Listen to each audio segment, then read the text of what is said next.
All right. It says Lakers head coach JJ Redick has been accused of directing the N-word at an African-American woman while attending Duke in the early 2000s.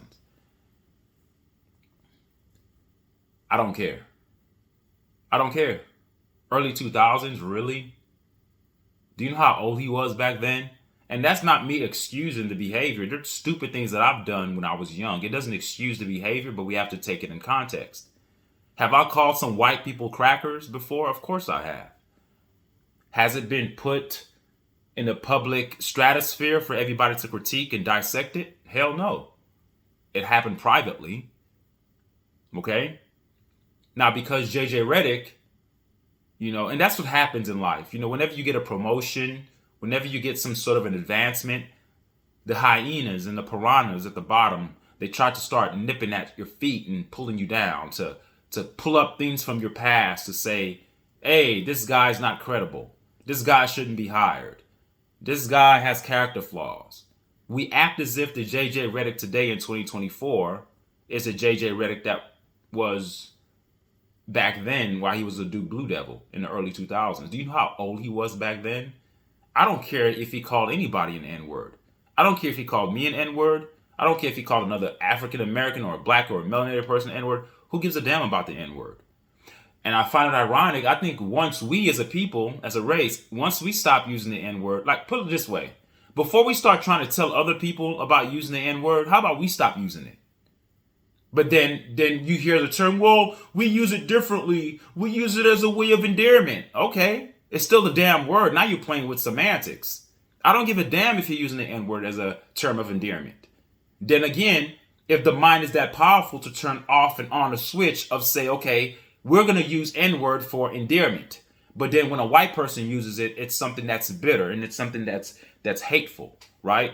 So I think that we need to also use that same switch and say it's all a term of endearment. As I endear myself to my brother and say N-word, that's their way of having their endearment. If they're upset with a black person, they're going to use the most hateful term that they can think of, which is the N-word. Just like if someone does something to me and I act out impulsively and I say, you stupid idiot, and I call somebody a stupid idiot. That's the first thing that comes to my mind when I'm angry, right?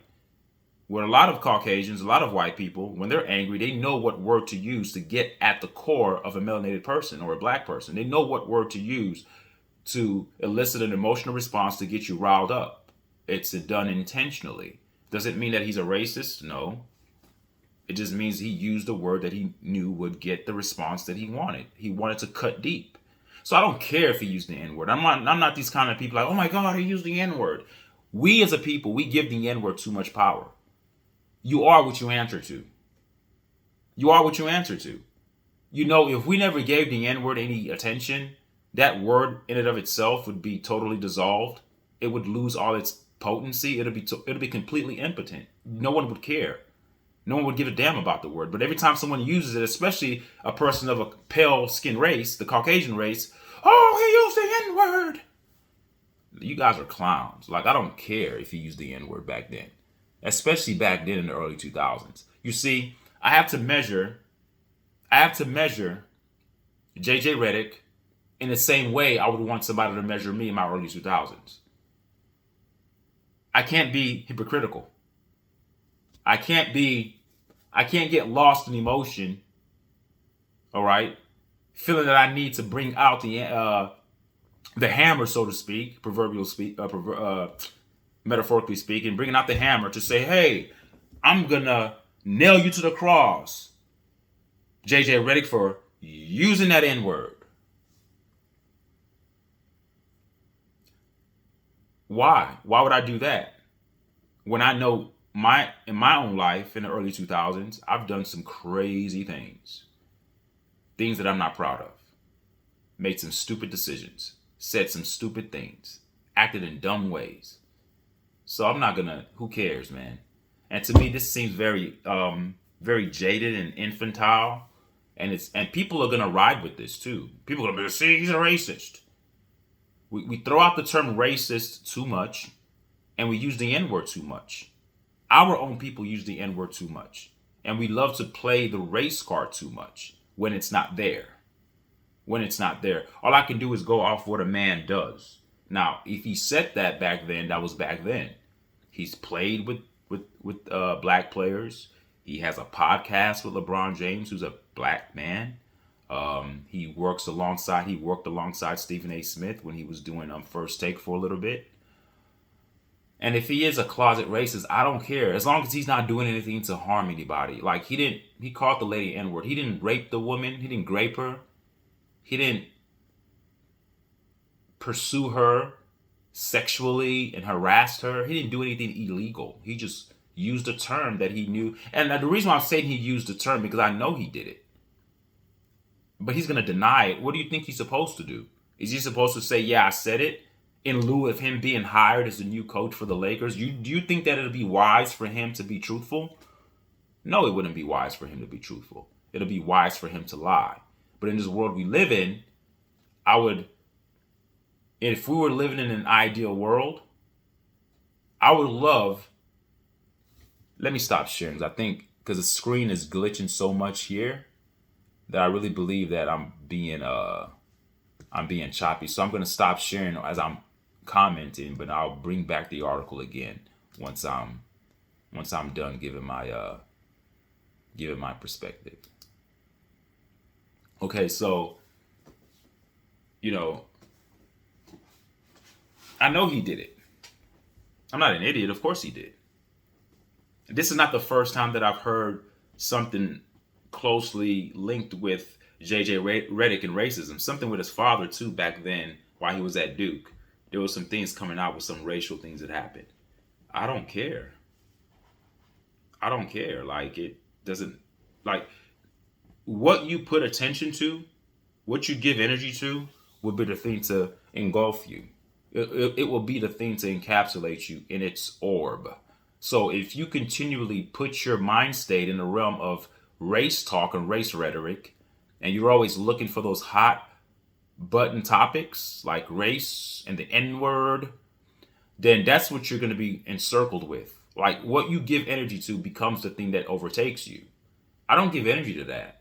I already know how the majority of Caucasians think, so it's not a surprise if a Caucasian uses the N-word. But I wouldn't be surprised if a melanated person called a Caucasian a cracker either. It's when we're angry, we use terms to cut deep.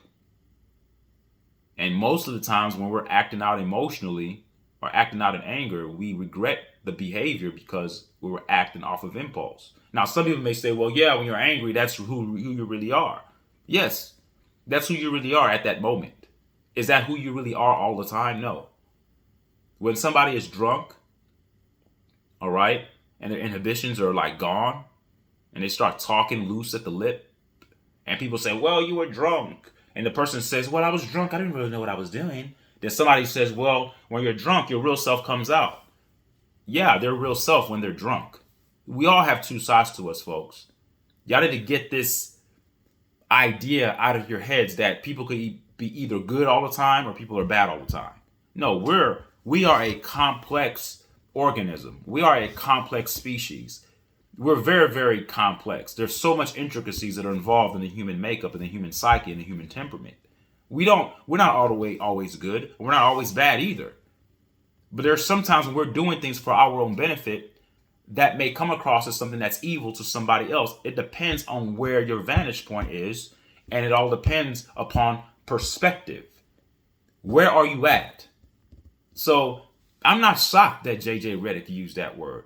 And am I shocked that he denied it? Hell no, I would deny it. You would too. We hold these people to a standard that we won't even live up to. Go back. JJ Redick is probably in his 40s, I believe. I believe he is. In the early 2000s, we're going to hold him accountable to something that he did in the early 2000s as using an N-word. He didn't kill anybody. He didn't force himself upon a woman. He didn't harass a woman. He didn't commit theft. He didn't do any of that. He used a word. And I know we've always heard the sticks and stones may break my bones, but words will never hurt me. But that has some truth. We allow words to hurt us because we've given words the power that it needs to hurt us. We infuse the gun with the bullets to shoot us. We infuse the gun with the bullets and pull the trigger to kill ourselves. We give the power to words to hurt ourselves.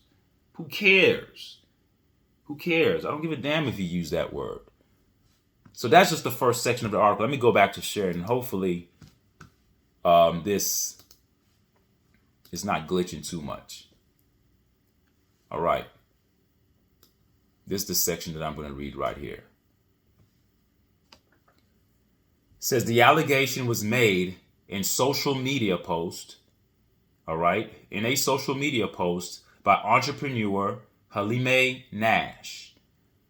Quote, I've only been called the N-word to my face by a white man once in my life, and it was on campus of Duke University while I was doing work with the basketball team, Nash wrote Tuesday on X, formerly known as Twitter.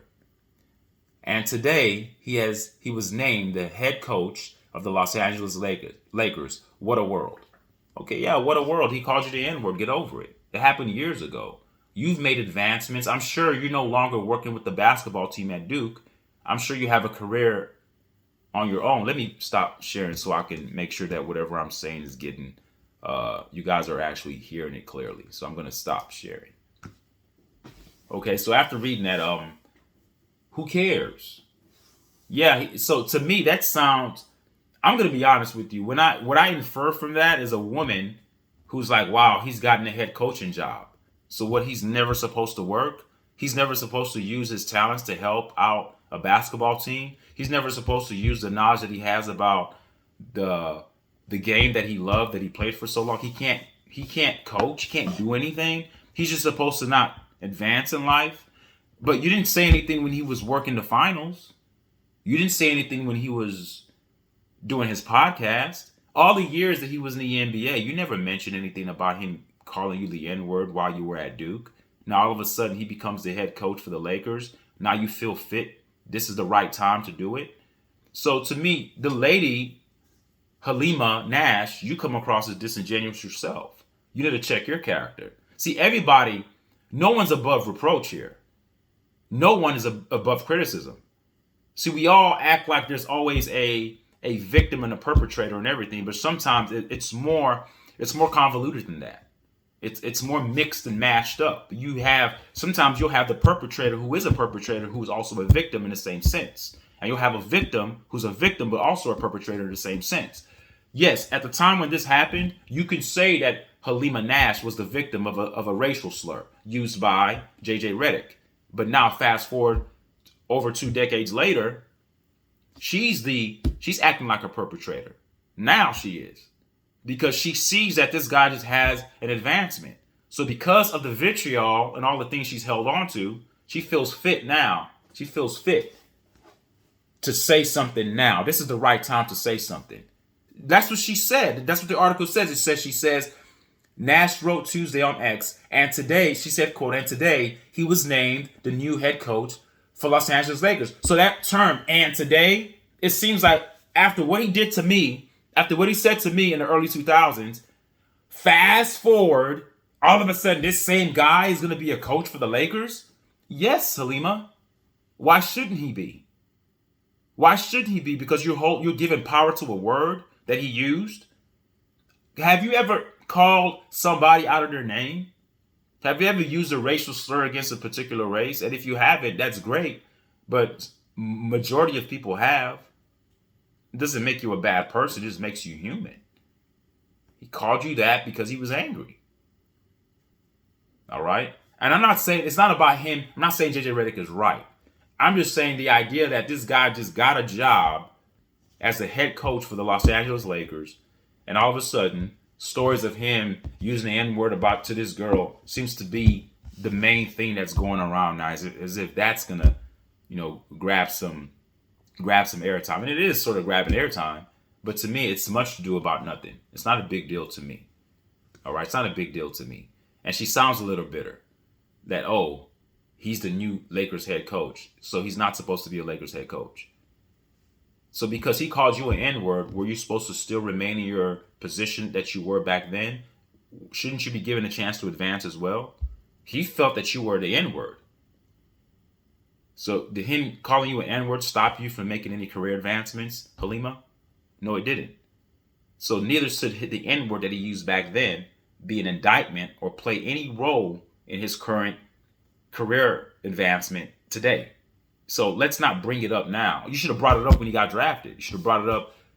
You should have brought it up years ago.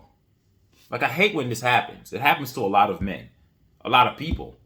Whenever someone gets a big jump in career, a big opportunity comes up, and that person takes full advantage of it, for some reason, it's like I don't know, those that lurk in the shadows are just waiting to just draw you back down. And it happens all the time. It's like an automatic. It's like clockwork. It never fails. Okay, let me share the article again. I want you guys to see exactly what I'm reading.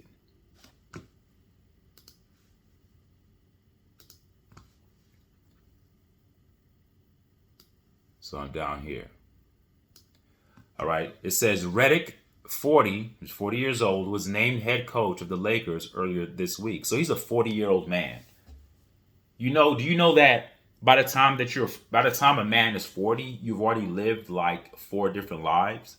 From your time of conception to the age of consciousness, that's one age of your life. All right. From the age of consciousness to the age of enlightenment. Like, you're starting to be enlightened. That doesn't mean that when you're enlightening yourself on things that are going to be beneficial to you, but you're enlightening yourself as far as your conscience leads you to be enlightened. And those are those teenage years, right? You're exploring. You're becoming more enlightened into things that your parents probably didn't let you know, but you're starting to explore those things by yourself. And then you get into your young adolescence, in your younger 20s. You're also exploring. You learn how to be a man. Then in your 30s, you start to slow down a little bit. You start to look at the world a little differently. When you get to 40, you've already lived like 4 different lives. So who JJ Redick was in the early 2000s is not the same JJ Redick. Am I excusing what he said? No. I'm just letting you know that that's just the way it is. It's no different than a baby who shits and pisses on themselves, and you're holding them accountable for something that they did when they were a baby, now that they're 20. It happens when we grow. We do stupid things. Now, do I know JJ Redick personally? No, I do not. Could he be a racist? He could be. Could he not be a racist? He could not be a racist, but I don't know that. But my job is not to use, all right, public discourse and public judgment to then draw my judgment about somebody that I do not know personally. But what I do know, and what we all share as people, is that we've all done stupid things when we were younger, and we should not be judged by the things that we've done in the past when we were younger. It's only fair, because if you're going to use that to judge JJ Redick, then people should also use that to judge you as well. It's only fair. Don't hold JJ Redick to a different bar. All right? So JJ Redick, 40 years old, was named head coach of the Lakers earlier this week. Neither his agent nor Lakers spokespeople responded to the DailyMail.com's request for comment on Tuesday evening. However, a Redick spokesperson has denied the claim to TMZ. No, it never happened. I'm here to say it happened. You say, how do I know? I just know. It happened. Like, that Halima Nashif, she's not... Let me stop sharing so you guys can... make sure you guys can hear me. She's not just making this up. All right, she's not just making this up. Yeah, it happened. Of course, they're going to deny it. And when it says neither his agent nor his spokesperson responded, they're not going to respond. Because what you respond to, see, this is how you kill an agenda. This is how you kill a seed that's planted. You kill the seed. You say, what do you mean by seed? Well, when the N-word was planted into the African-American community, and the African-American community starts to use it as a term of endearment, then all of a sudden we get angry when white people use it. We can kill it if we don't get mad when white people use it. That's how you kill the negative connotation with the word, by not giving attention to it. Here, JJ Redick and his spokesperson, they're not even going to give that story any time. They're going to just deny it and move on. Now, they sat there to have a press conference and talk about it. Now you're giving that story legs to stand on. Now you're giving that story arms. Now you're giving that story a head and a brain. Now you're giving that story a full-fledged body. Now you're giving that story armor and weaponry. See, what you feed something becomes the thing that takes over you. I said that earlier. We keep giving this word power. Like, who cares? If you forget 400 years of slavery, do you know what that word means? We always want to live back then. I don't give a damn, dude. Like, look, white person, Mexican uses the word. I don't care. I was at the gym. Actually, I'll be honest with you guys. I was at the gym today, and I overheard it was two Hispanics, two Mexican guys. They were on I think they were doing the squats, and they were just talking, having a normal conversation. They were like, man, he used the N-word. He said, man, that ended this, that ended that. But I'm looking at them. They're not black skin like me, but they're using the term. It's part of their vocabulary. But guess what? If I was hypersensitive about that, I'd be like, oh my God, he's using the N-word. Like, we need to get over that. This is a clown story. And there are people out there that are taking this story like seriously. Like, oh my God, he used the N-word. Like, there are much worse things going on around the world, like child trafficking and proxy wars and people getting murdered for the wrong reasons, people getting accused of crimes they didn't commit. There are worse things going on. That's something that happened to some lady, some Halima Nash, something that happened to her years ago. This is her chance to get some notoriety as well on the back of JJ Redick getting a new job. That's how it works. That's how the universe works. So one person gets an advancement, then somebody else has to kind of pull on your coattail to to get your attention. And as he ascends, whoever's pulling at his coattail somewhat ascends. So I'm going to share this article. You're going to see a full-fledged picture of this lady, Halima. I think her name is last name is Nash, Halima Nash. I believe that's her name. The African-American lady that said that JJ Redick used the N-word. And I believe her. I don't think she's lying. This is not me saying that she's making it up. I said earlier, she's telling the truth. But you're going to deny it. Because we live in a world where you have to lie. I would love it if we lived in a world where he says, yeah, I used the word. So, yeah. That'll force all of us to be like, then what? Well, should he be fired now for something that he did in the early 2000s? Yeah, I said it. I was young. Have you guys ever used a racial slur? Have you guys ever, not even a racial slur, have you ever used a word that's been derogatory to anybody? We give that word way too much power, folks. Way too much power. Do you know what we've been through? At some point, guys, we have to move on. But I guess people don't want to move on. They like to remain stagnant. All right. So I'm down here. Because it seems to be because this is the lady's picture. This is her illustration here. Halima Nash. All right. Beautiful black queen. Okay. And I have nothing against her. Nothing against her. And she's telling the truth. And JJ's lying. and I would lie too. I'm not gonna call JJ Redick a liar and make it seem like we've all done it. We've all lied. We've all done it. You're trying to tell me right now, if you got a promotion at your job, right? That's gonna pay you significantly way more money than you're getting paid now. Let's say it's relatively speaking, it's a $30,000 raise. I don't know. Let's say it's much more than you're getting right now. And then some allegation comes out of something that you did when you were a young college student, a freshman, sophomore in college. And it was something that, it's not something that you're going to be fired over, but you could be. But you just got this job today, yesterday. What are you going to do? Yeah, I did it. You got to tell the truth because Jesus says be honest. No, I'm going to lie. I'm going to deny it. Because everyone's motive is disingenuous. You have to ask yourself, why is Halima Nash today coming out with this? Or not today, but why is she currently now coming out with this? Oh, I was called the N-word by him. You got to let it go, man. People move on, and you need to move on with your life as well. Not everybody who gets an advancement is a good-hearted person. There are people who are downright not good people. They're evil. They're more evil than they are good. Their motives are ill will. All right? They're far from good-hearted, but yet they get advancements all the time. The world is not fair. The world doesn't work on a metric where the good advance and the bad devolve. Good or bad, anybody can get hit. You could be the nicest person in the world and get bad things happening to you all the damn time. The world doesn't work that way. All right? So moving along here.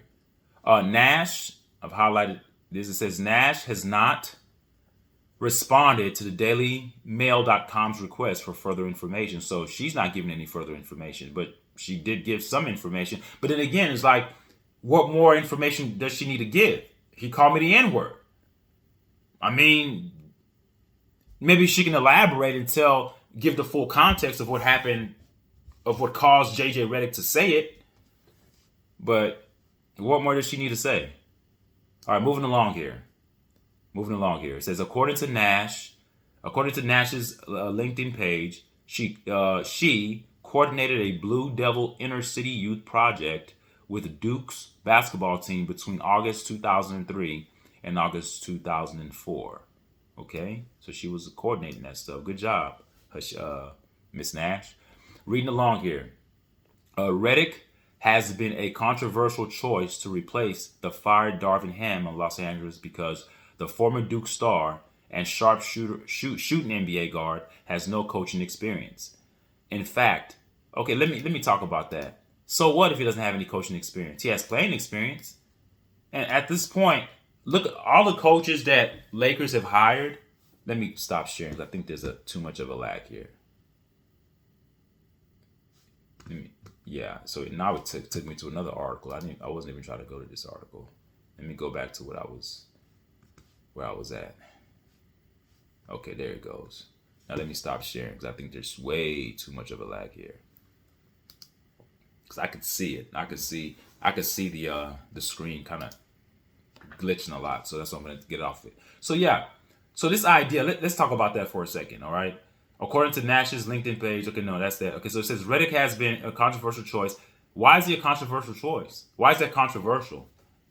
So, like, why is it controversial? Why do we make a big deal out of everything? Lakers are within their own rights to hire anybody they feel like they want to hire. That's on them.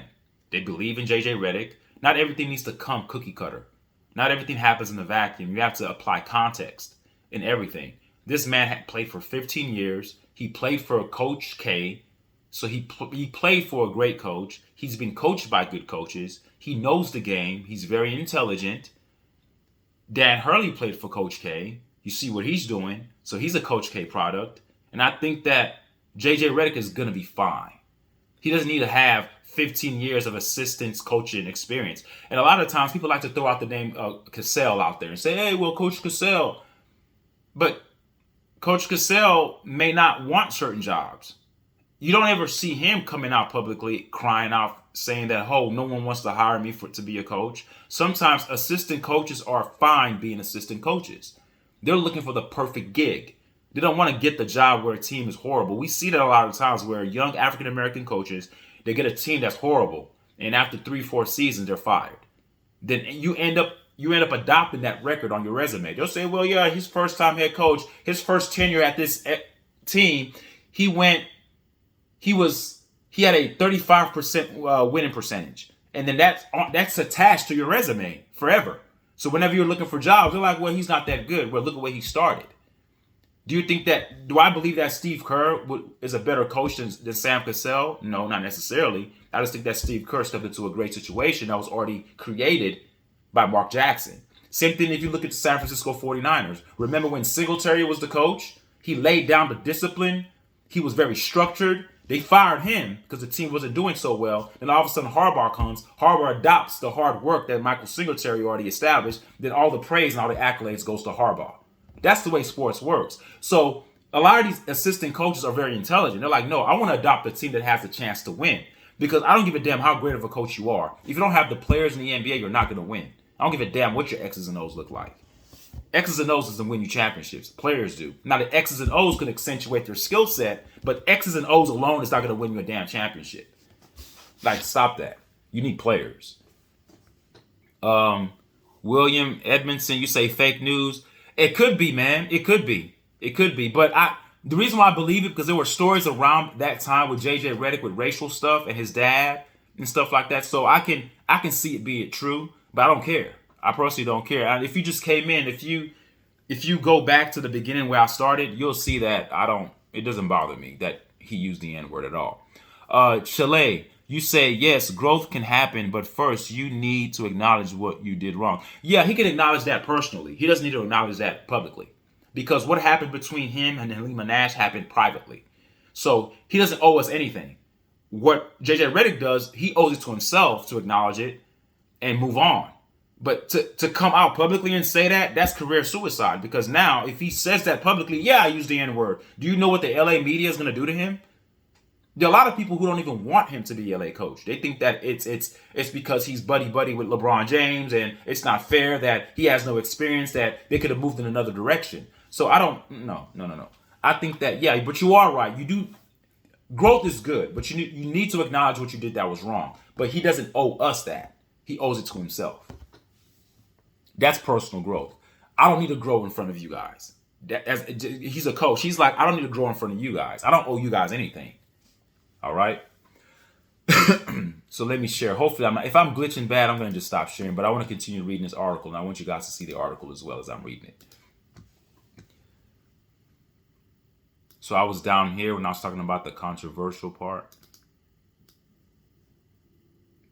All right. JJ Redick has been a controversial choice to replace the fired Darvin Ham in Los Angeles because the former Duke star and sharpshooting NBA guard has no coaching experience. So that's the controversy. He has no experience.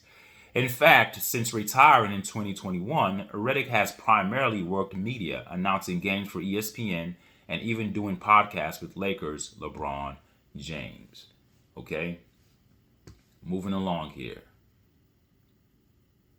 This is, it says Redick has, I'm down here.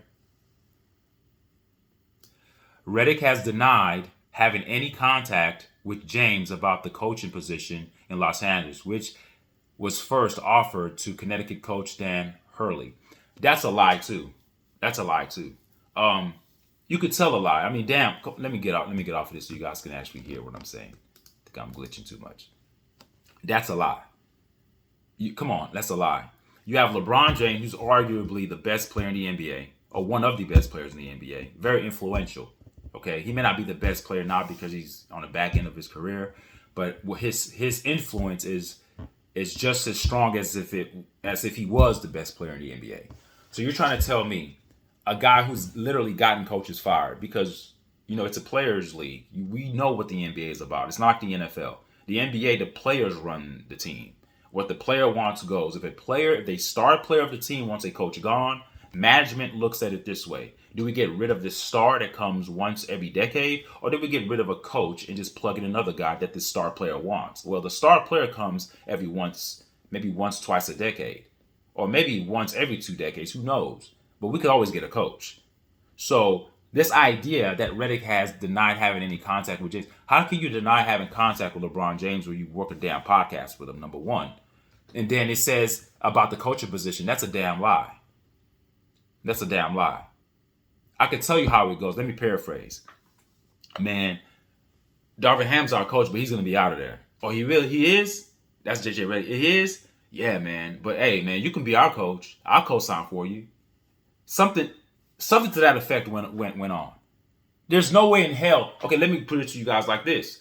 If LeBron James did not like JJ Redick, number one, if he didn't like JJ Redick, they wouldn't do a podcast together. You don't do a podcast with somebody you hate. So, but let's hypothetically speaking, let's just use hypotheticals here, right? Let's just say JJ Redick and LeBron James didn't like each other, and LeBron James doesn't like JJ Redick. And he goes to management and says, hey, man, you can hire anybody you want. You can hire ex-players for Duke, whatever, but I do not want JJ Redick to coach this team. Do you think that Pelinka, you think they're still going to go hire JJ Redick? No. So the fact that they hired JJ Redick, knowing that JJ Redick and LeBron James worked a podcast together, it's implied that they get along because they work a podcast together. So they already know. They don't even have to go to LeBron James and ask him, are you okay with this coaching decision, LeBron James? It's by default, it shows that he'll be okay with it because he does a damn podcast with him. That's common sense. Have they discussed the coaching? Of course they have. You can sniff out a lie, guys. I know a lot of the times people say things, you want to believe what they say. No, if it doesn't make sense, it's a lie.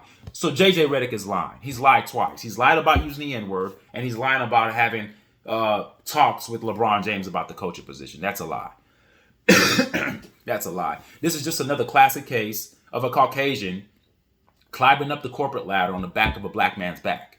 Just like America was built on the hard work and labor of African Americans, here, melanated people, the Neji, the natural people, the indigenous people of this country, just like the country was built on their backs. I say their backs because I'm native Nigerian, so I can't claim that. But I'm their story.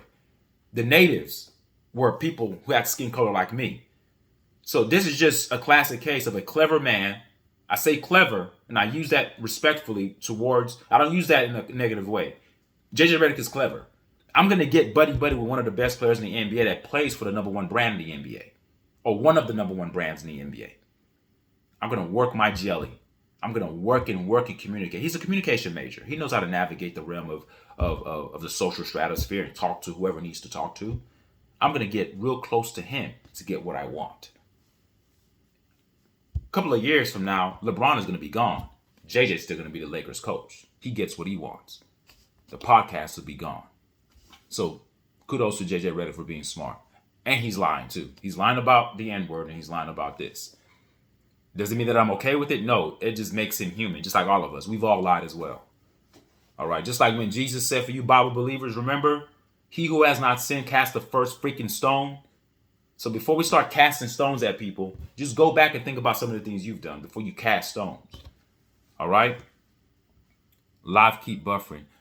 Yeah, man, I'm gonna stop sharing. Hopefully it's not buffering right now because I think it's when I share it does that. So I'm not gonna share it anymore. Thank you for letting me know that, LeVar. I'm gonna just read the article and not share it. All right, so then at the bottom it has Halima Nash. It has her her Twitter post. It says here she posted this on the 25th of June, which was yesterday, Tuesday, and it has 5.1 million views. She says, "I've only been called the N-word to my face by a white man once in my life, and it was on the campus of Duke University while I was doing work with the basketball team." Okay? And today, he was named the new head coach of the Los Angeles Lakers. What a world. So what a world. Yeah, we live in a racial world. Yes. And we live in a racial divisive world. And that's what she's trying to get at. She's trying to say, what a world do we live in where we have a racist who gets a job. That's what she's implying. But I don't care because we all have racial tendencies in us. See, racist is you hating a person because of their race. Do we all implicitly have racial biases built in us subconsciously? Yes. Some of it is conscious, some of it is subconscious. Do we make racial classifications? We do it all the time. Comedians do it all the time. They come on the mic, they talk about a certain race of people that do certain things a certain way. Is that being racist? No, that's just called racial profiling, or that's called racial identity. Certain races have certain things that they do. JJ Redick at the time when he was pissed the hell off at Halima, I don't know what happened. He used the N-word in her face to cut at her, to get her upset. Is that the way JJ Redick was raised? I believe so to a certain degree because his father had some racial stuff that happened with him too. But is JJ Redick the same person he was then that he is now? Probably not. But if he is, I don't care. That's the point. I'm not going to give JJ Redick and the N-word that much power. JJ Redick is inferior to me. He can't stay underneath the sun as long as I can. He would burn before I burn. Actually, I won't burn. I'll accentuate. He'll melt. Okay? Athletically, our people are more dominant than theirs. So I don't want to get into a comparison here to make it like some racial war. But when you know yourself, Halima, when you know who you are, Halima Nash, that stuff wouldn't bother you years ago. Now, it may have bothered you then because you were younger, but fast forward, why are you on X talking about this? Because you want to stir up this racial stuff. Because that's why you said, and today he was named the new head coach. So today he's not supposed to be a head coach because of what he did to you. You're not that important. Neither is he. That's the religious practice that our ancestors practiced. It was called it wasn't even called a religion. It was practiced in Mayats. The law of reciprocity, the law of balancing things out, not being weighed down too heavy by one thing, but not being too, too careless with another thing. It was a balancing act. Yes, we know that that word is not the best word to use, but have a light heart and just take it and just move on. You don't come back decades later and put this on X. Now everyone's like, oh, JJ Redick is a racist. But you're getting the response you want, Halima. Hopefully this works out for you. Okay, I'm going to continue to read on. It says, on Monday, Redick said he didn't mind being the Lakers' second choice after Hurley turned the team down early this month. The reason why he doesn't mind being the second choice is because he was always the first choice. I'm going to use my own critical thinking hat on and put my own critical thinking hat on. I believe that the Dan Hurley attempt was smoke and mirrors. There was no way that Dan Hurley was going to leave Connecticut to get paid $70 million while he can stay at Connecticut after winning 2 championships and work on trying to win a third one. Like, he's dominant there. If I'm going to leave there and come to LA, you're going to have to supplement my income and pay me a higher salary, a significantly higher salary than I'm getting paid at UConn. And that was not the case. So I think that pitch by the Lakers was just smoke and mirrors to make us as viewers think that JJ Redick was not really their first choice. No, JJ Redick was always their first choice. Because they are afraid of all the public flack that they would receive of not even considering other coaches and just going straight to JJ Redick, who's supposed to be controversial because he has no experience. To me, that doesn't make him controversial. What makes you controversial if you're committing crimes and you get a job and you're a felon or something like that? Because we know a lot of people who've committed crimes who come out of prison who can't get jobs. Like, stuff like that is controversial, not because he doesn't have any experience. So let's stop using words like controversial. There's nothing controversial about that at all. All right. So reading along here. On Monday, no, at no point was my ego. Okay, this is what JJ Redick said in quote. He said, at no point was my ego or feelings hurt, bruised, or in any kind of way. Yeah, your feelings weren't hurt, JJ, because you knew you were going to get the job. I'm a 2-time 55 Swiss League champion in the 3rd and 4th grade division. I understood. So he's kind of being tongue-in-cheek. If you guys didn't catch the interview, it's on social media. It's on YouTube. You can see the interview. He handled that press conference very well. I really think he did. So reading along here, it says he graduated Duke in 2006 before embarking on a successful NBA career with the Orlando Magic, Los Angeles Clippers, Philadelphia 76ers, New Orleans Pelicans, and Dallas Mavericks. And is that the article here? Yeah, that's it. The article ends. Yeah, so that's my take on it. It's not a big deal to me. Chalet says, if the story has legs, the NBA and Lakers will need to decide if this is worth the headache. This the same league that forced Clippers owner out. You're absolutely right. But in this case, it's going to be worth the headache because they really want him. You see, when they really want somebody, your tolerance for certain things will be higher. And because he's young, he has the look, and his connection with LeBron James has some type of power there. And I don't think this is controversial enough for them to not hire him.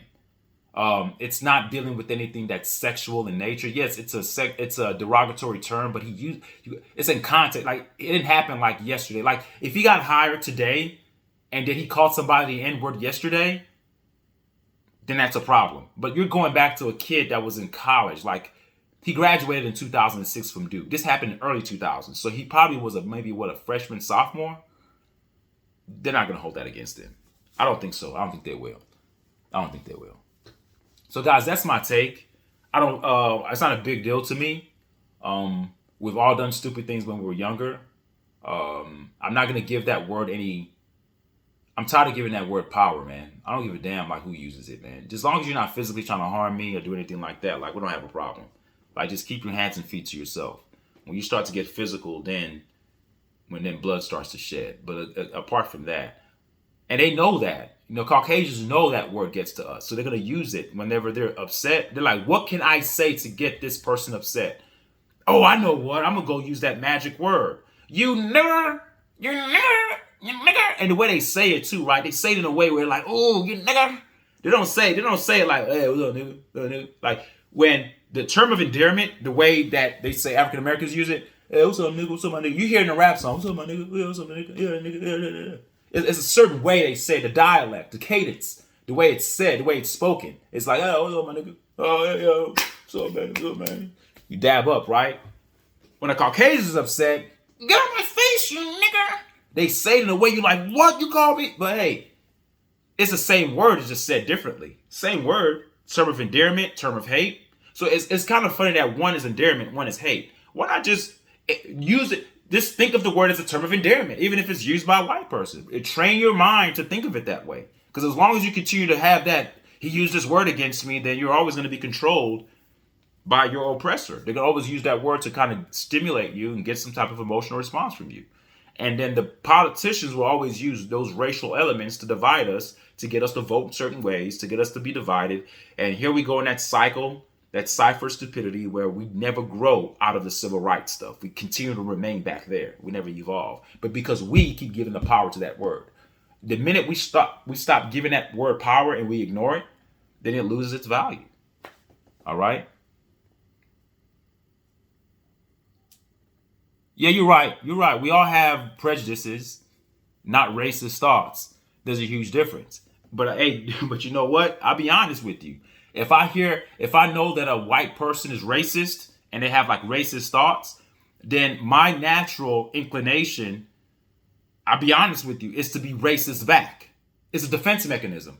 Do I always remain in that racial lane all the time? No, I do not. But in the heat of the moment, I'll jump to my racial because we can go there. You want to go racist? I can go racist.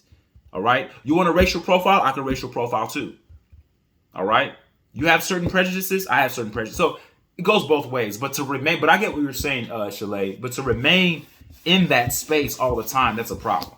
You can't remain in that space. I always believe that everything happens in balance. I believe that all things are good. They work out for good. Because we're all human. We all have susceptibilities to fall into low negative vibrations, but we also have the ability to operate in high frequencies and high vibrations as well. The job and the complexity and the challenge to use both to evolve you. Because the other parts are going to be there. But how are we going to use both elements to grow? All right. So thank you guys for listening. Thank you a couple of guys for chiming in. And I'm sorry for the problem earlier with the glitching. No one's at home right now because no one was streaming. Usually when my daughter or my wife and my son are like streaming, like watching Disney or Netflix, the service is kind of slow, but no one's at home. So I figured that I'll be okay, but I still had some buffering going on. So I'm sorry about that earlier. And thank you guys for listening. And I'll be back with another video at another time. Appreciate you guys. Leave a comment. Tell me what you guys think. All right. Bye.